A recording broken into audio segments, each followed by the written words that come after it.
नमस्कार साथियों, मैं राजेंद्र आप सबका स्वागत और अभिनंदन करता हूं अपने YouTube channel astrology based on लघु पाराशरी में। आज का विषय है धनु लग्न के राजयोग। मेष लग्न से लेकर वृश्चिक लग्न तक के 8 लग्नों के राजयोग का वीडियो मेरे YouTube चैनल पर अवेलेबल है, उसे देखें और यदि अच्छा लगे तो लाइक करें और शेयर करें दूसरों के पास। यदि आपकी जन्म कुंडली में प्रथम भाव में जहां लग्न लिखा होता है वहां 9 का अंक लिखा हुआ है, तब इसका अर्थ यह होगा कि आप धनु लग्न के हैं। धनु राशि राशि चक्र की 9वीं राशि है, इसलिए 9 का अंक प्रदान किया गया है धनु राशि की। अगर व्यक्ति के जन्म के समय पूर्व दिशा में धनु राशि उदित होती है तब व्यक्ति का लग्न धनु होगा।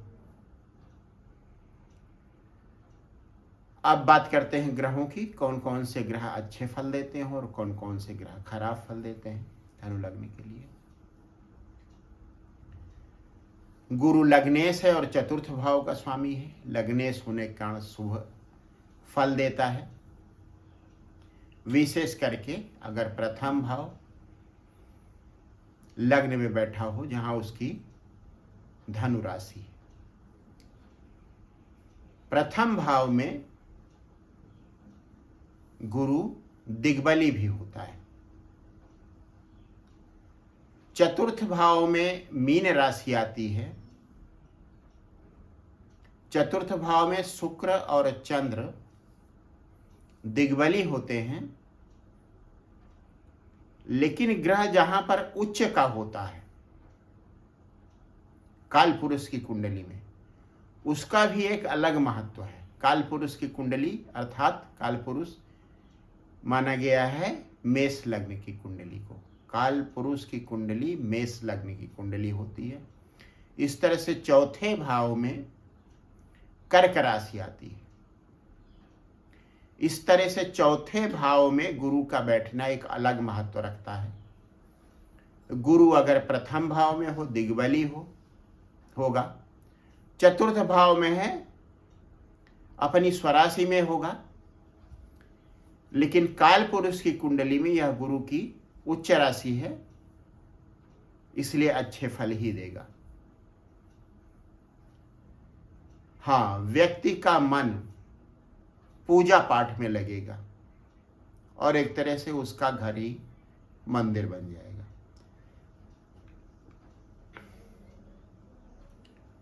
दूसरे भाव में शनि की राशि मकर आती है और तीसरे भाव में कुंभ आती है। तृतीय होने के कारण शनि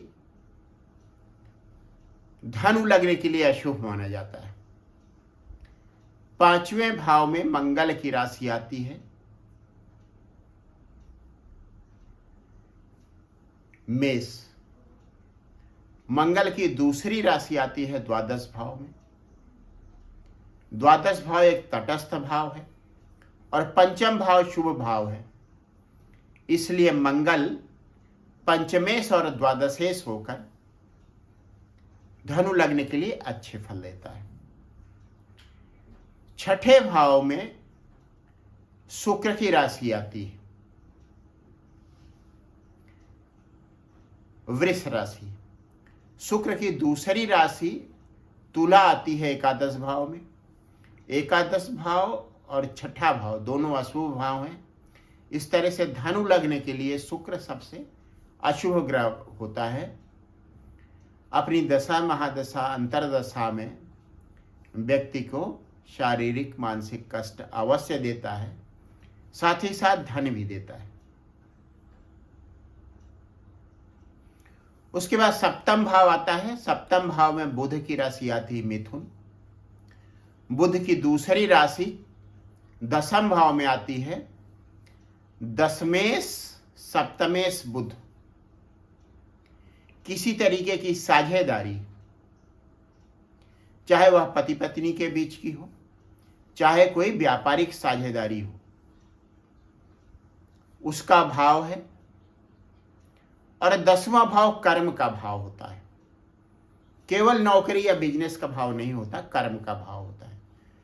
तो व्यक्ति के तमाम तरीके के कर्म, जिसमें नौकरी और व्यवसाय भी आता है, वो 10वें भाव से देखे जाते हैं।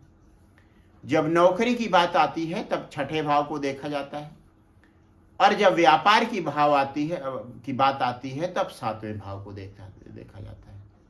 और 10वां भाव से हर तरह का कर्म, उसका प्रोफेशन, साथ ही साथ जीवन में और जो कुछ भी वह करता है वह 10वें भाव से देखा जाता है। 8वें भाव में चंद्रमा की राशि कर्क पड़ती है। तटस्थ भाव है, चंद्रमा किसी और दूसरे भाव का स्वामी नहीं होता, इसलिए तटस्थ फल देता है। और वृहद पाराशर में यह कहा गया है कि यदि सूर्य और चंद्रमा अष्टमेश होते हैं तब उन्हें अष्टमेश होने का दोष नहीं लगता, लेकिन पीड़ित होने पर, चंद्रमा के पीड़ित होने पर या अष्टम भाव के पीड़ित होने पर कष्ट भी मिलता है, और गहन कष्ट में व्यक्ति पड़ जाता है, क्योंकि अष्टमेश की कष्ट देने की क्षमता सीमित है। धनु लग्न एक ऐसी लग्न है जिसमें चंद्रमा 6ठे भाव, 8वें भाव और 12वें भाव में बैठकर विपरीत राजयोग बनाता है। चंद्रमा 6, 8 और 12 भाव में अच्छा नहीं माना जाता, लेकिन धनु लग्न ऐसी लग्न है जिसमें जब वह 6ठे भाव में होगा तो अपनी उच्च राशि में होगा। अगर किसी नर्स के कुंडली में चंद्रमा 6ठे भाव में है, जहां उसकी उच्च राशि वृष है, तब उस नर्स में एक अच्छा भाव होगा मरीज के प्रति, सेवा भाव होगा। अगर किसी डॉक्टर की कुंडली में इस तरह से है, धनु लग्न की कुंडली है और चंद्रमा 6ठे भाव में उच्च का होकर बैठा है, तब वह उस डॉक्टर के अंदर भी सेवा भाव होगा। लेकिन केवल उच्च का चंद्रमा 6ठे भाव में किसी व्यक्ति को डॉक्टर नहीं बना सकता, इसलिए दूसरे योग भी देखने आवश्यक हैं। लेकिन अगर चंद्रमा 6ठे भाव में किसी डॉक्टर की कुंडली में उच्च राशि का है, तब उस डॉक्टर में सेवा की भावना होगी, अपने मरीजों के प्रति एक उदार भाव वह रखेगा। 9वें भाव में सूर्य की राशि आती है सिंह, और सिंह राशि का स्वामी सूर्य नवमेश होकर सबसे शक्तिशाली शुभ ग्रह बन जाता है धनु लग्न के लिए। ये सारे ग्रहों की बात हो गई। विपरीत राजयोग की बात आई थी।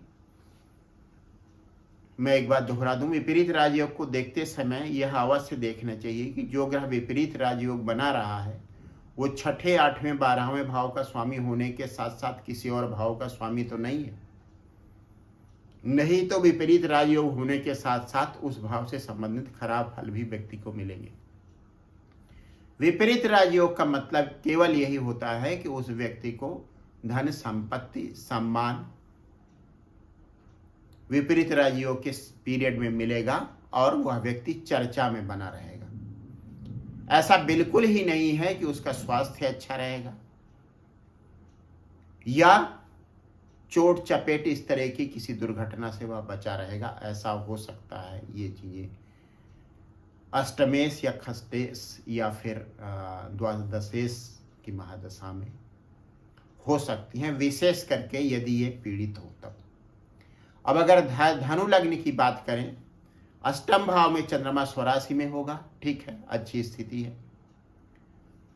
और 6ठे भाव में चंद्रमा उच्च का होगा, यह भी एक अच्छी स्थिति है।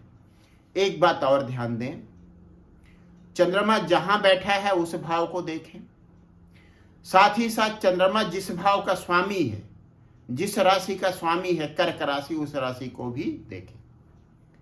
यदि चंद्रमा अच्छी स्थिति में है लेकिन कर्क राशि पीड़ित है तब भी बहुत अच्छे फल चंद्रमा के नहीं मिल पाएंगे। जैसे एक कुंडली मैंने देखी है, धनु लग्न की कुंडली, चंद्रमा 10वें भाव में है, बुध की राशि में, चंद्रमा का मित्र है बुध, लेकिन अष्टम भाव में राहु बैठा हुआ है। तो वह व्यक्ति के मन को हमेशा भ्रम में रखता है। किसी डिसीजन को लेने में उस व्यक्ति को परेशानी होती है और वह घबरा जाता है। किसी भी ग्रह को अगर देखना है कि वह बलवान है या नहीं, यह देखिए कि वह किस भाव में बैठा है। यदि वह भाव शुभ है तब एक अच्छी स्थिति है। उसके बाद उस ग्रह से संबंधित राशि देखिए। जैसे सूर्य है तो सिंह राशि देखिए। यदि सिंह राशि खराब स्थिति में है तब सूर्य अच्छे फल देने में समर्थ नहीं होगा, या यह कहें कि राशि के कमजोर होने का प्रभाव सूर्य की क्षमता पर पड़ेगा। इसलिए जब किसी ग्रह के बलवान या कमजोर होने को देखना है तो आप यह देखें कि ग्रह किस स्थिति में है, साथ ही साथ वह ग्रह जिन राशियों का या जिस राशि का स्वामी है वह राशि किस स्थिति में।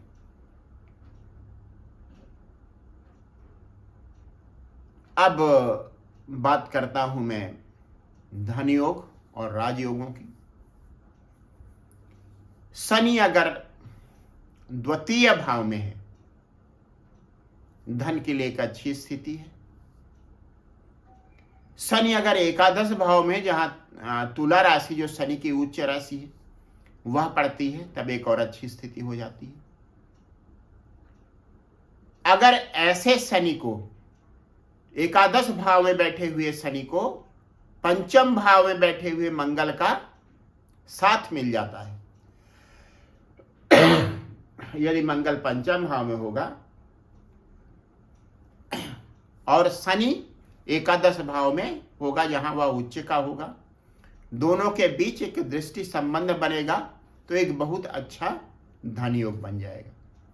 यदि गुरु लग्न में है तब धन योग में एक और सहायता योग को मिल जाएगी। गुरु लग्न में अपनी राशि में, मंगल पंचम भाव में अपनी राशि मेष में, द्वितीय भाव का स्वामी गुरु एकादश भाव में अपनी उच्च राशि में। गुरु की 5वीं दृष्टि मंगल पर पड़ेगी, मंगल की 7वीं दृष्टि शनि पर और शनि की 7वीं दृष्टि मंगल पर। एक बहुत अच्छा धन योग बनेगा जिसके अच्छे फल धन से संबंधित शनि महादशा में मिलेंगे, मंगल और गुरु में भी मिलेंगे। मंगल महादशा में सबसे अच्छे धन संबंधित फल मिलेंगे और गुरु महादशा में उस धन का वह बहुत अच्छा उपयोग करेगा। जहाँ तक मैंने द्वितीय भाव के लिए भी बताया था, एक अच्छी स्थिति डॉक्टर मनमोहन सिंह की कुंडली में द्वितीय भाव में शनि बैठा हुआ है। व्यक्ति कम बोलेगा लेकिन संतुलित बोलेगा और उसकी बात को तार्किक तरीके से वह अपनी बात को रखेगा, उसकी बात पर लोग ध्यान देंगे।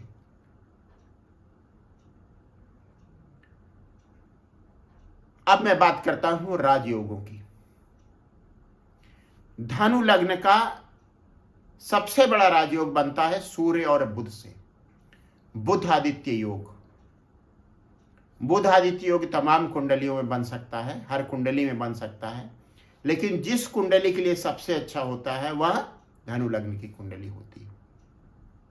और सर्वश्रेष्ठ होगा यदि दसम भाव या नवम भाव में बने, ऐसा बृहस्पति होरा शास्त्र कहता है। डॉक्टर मनमोहन सिंह की कुंडली में सूर्य और बुध की युति दसम भाव में, और सूर्य दसम भाव में दिग्बली है, बुधादित्य योग बना रहा है। नवमेश और दशमेश के बीच साथ ही साथ सप्तमेश भी है बुध। जो योग बन रहा है, जो राजयोग बन रहा है, वह धर्म कर्म अधिपति योग धर्म कर्माधिपति योग कहलाता है, जो सर्वश्रेष्ठ योग होता है। सर्वश्रेष्ठ योग सर्वश्रेष्ठ भाव में, यह डॉक्टर मनमोहन सिंह, यही योग डॉक्टर मनमोहन सिंह को विश्व विख्यात बनाता है। और उनकी बात जब वे बोलते हैं तो उनकी बात पूरा विश्व ध्यान से सुनता है। जब बात बोलने की आती, वाणी की बात आती, तो मैंने शनि के बारे में बात की है। द्वितीय भाव में बैठा हुआ शनि, व्यक्ति जो कुछ भी बोलेगा सार्थक बोलेगा, कभी निरर्थक नहीं बोलेगा। दूसरा बुध सूर्य के साथ बैठा हुआ, बुध वाणी भाव का कारक है। व्यक्ति की वाणी व्यक्ति के लिए प्रतिष्ठा का कारण बनेगी।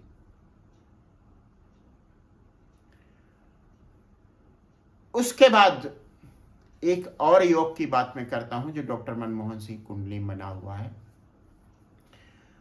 वह योग है मंगल शुक्र और चंद्र का, जो अष्टम भाव में बना हुआ है। मंगल द्वादशेश भी है, अष्टम भाव में आ गया। चंद्रमा स्वराशि में अष्टम भाव में आ गया। और शुक्र षष्ठेश है, अष्टम भाव में आ गया। तो शुक्र मंगल और चंद्र की युति, इस युति ने डॉक्टर मनमोहन सिंह को अंतरराष्ट्रीय स्तर का अर्थशास्त्री बनाया, विद्वान बनाया। और उनके नाम के आगे लगा हुआ डॉक्टर शब्द उनकी शिक्षा को परिभाषित कर रहा है। वे डॉक्टरेट उनका फाइनेंस में था, विदेशों में उन्होंने शिक्षा दी फाइनेंस की, और विदेशों में उनकी पढ़ाई भी हुई। डॉक्टर मनमोहन सिंह का गुरु नवम भाव में बैठा हुआ है केतु के साथ। गुरु और केतु नवम भाव में, मतलब ऐसा व्यक्ति जो सच में धार्मिक है, लेकिन अपने धार्मिक होने का दिखावा नहीं करता। नवम भाव, काल पुरुष की कुंडली में नवम भाव में गुरु की राशि धनु आती है। गुरु वहीं बैठा हुआ है। धर्म का स्वाभाविक कारक गुरु है, मोक्ष का स्वाभाविक कारक केतु है। गुरु और केतु दोनों बैठे हुए नवम भाव में, जो उन्हें आध्यात्मिक बनाते हैं, सच का धार्मिक बनाते हैं, बिना किसी दिखावे के धार्मिक बनाते हैं। राहु तृतीय भाव में, केतु जब नवम होगा तो उससे ठीक सप्तम राहु तृतीय भाव में। इस तरह से राहु भी अच्छी स्थिति में है, केतु भी अच्छी स्थिति में है। तो ये हुई डॉक्टर मनमोहन सिंह की कुंडली। और सूर्य और बुध की मैंने बात की। सूर्य और बुध डॉक्टर साहब का, डॉक्टर मनमोहन सिंह का दसम भाव में है। यदि यह नवम भाव में हो तब भी बहुत अच्छा योग बनेगा। बस इस वीडियो को मैं यही समाप्त करता हूं। आप सब मेरे वीडियोज को देख रहे हैं। यदि आपने किसी वजह से अब तक मेरे चैनल को सब्सक्राइब नहीं किया है तो कृपया उसे सब्सक्राइब करें और इंतज़ार करें मेरे उन वीडियोज का जो मैं राहु और केतु के गोचर के ऊपर बनाऊंगा। लेकिन उसके पहले हो सकता है मैं सारे जो 3 लग्न और बाकी हैं, मकर, कुंभ और मीन, उनके राजयोग पहले मैं बता दूं आपको। उसके बाद फिर वो वीडियो आए। थोड़ा सा विलंब अवश्य हो जाएगा। देखिए भविष्य में क्या होता है। एक बार फिर से आप सबका बहुत बहुत धन्यवाद।